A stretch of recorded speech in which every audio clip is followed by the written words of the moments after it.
So mga minamahal no, mga Kaungas Nation, sa mga nagtatanong kung ano na ang update sa kaso ni Rene Boy Baterbonia. So tinawagan ko yung kaibigan ko doon sa CIDG. Kasi nga gaya ng mga usapin dito na yung autopsy, yung forensic autopsy ni Rene Boy hindi pa daw tapos. Kino-confirm ko talaga ito sa kaibigan ko doon sa CIDG natin. Kung natatandaan nyo sa mga previous kong vlog sa pagputok ni Rene Boy, siya din ang naging source ko para magkaroon tayo ng updated information na hindi fake at gawa-gawa. So ang sabi niya, kaya daw hindi pa na-serve ang death certificate ni Rene Boy dahil hindi pa tapos ang forensic autopsy. Kasi nga daw, sinusuri pa dito yung tinatawag na toxicology. Kung pinainom ba daw siya ng ipinagbabawal na gamot bago siya napaslang. At sinusuri din sa kanya yung tinatawag na histopathology. Yung mga organs or mga tissue, di ba? Kasi kailangan ding susuriin yun na naaayon sa standard ng forensic autopsy. So tatakbo daw ito ng 1.5 buwan. Ganun pala katagal.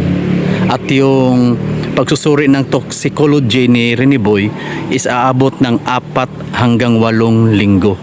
Kasi siyempre hindi naman natin talaga alam kasi hindi naman tayo mga medico-legal na may alam sa mga ganitong profesyon.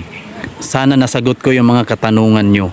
So ibig sabihin, kapag hindi pa tapos ang forensic autopsy ni Rene Boy, walang death certificate na magaganap. So walang death certificate na mai-issue or maipasok sa PSA. So mahaba-haba pa palang buwan ito na aantayin ng pamilyang Baterbonia, no? So hangga't wala pa itong mga dokumentong ito, itong resulta sa forensic autopsy at ang death certificate, hindi pa ito mailatag sa korte. So kailangan mo nang tapusin ito lahat, pulido at detalyado. So kailangan kumpleto po ang lahat ng mga dokumento at i-review pa ito sa mga abogado ni Rene Boy para nang sa ganun makounter pa kung ano yung mga kailangan pang gawin. Alright? So alam nyo mga kababayan, mga minamahal, matagal itong kaso na ito. Mahabang laban pa ito mga minamahal. Siguro aabutin ito ng 1 at 2 taon bago masintensyahan ang tunay na mga salarin. Kaya ang payo ko sa inyo, lalo na sa mga ka-warriors vloggers ko dyan, ni Rene Boy at Adili, huwag kayong tumigil na maghanap ng hustisya. Isigaw natin ang katarungan at maghanap din tayo ng mga ebidensya na makakatulong sa pamilyang Baterbonia. At palaala po sa lahat, huwag niyo na pong pansinin yung mga vlogger na lumihis, no? Dahil alam naman natin kung sino talaga dito ang lumalaban para sa katotohanan at katarungan. Focus lang po tayo sa 100, huwag na tayong lumiko.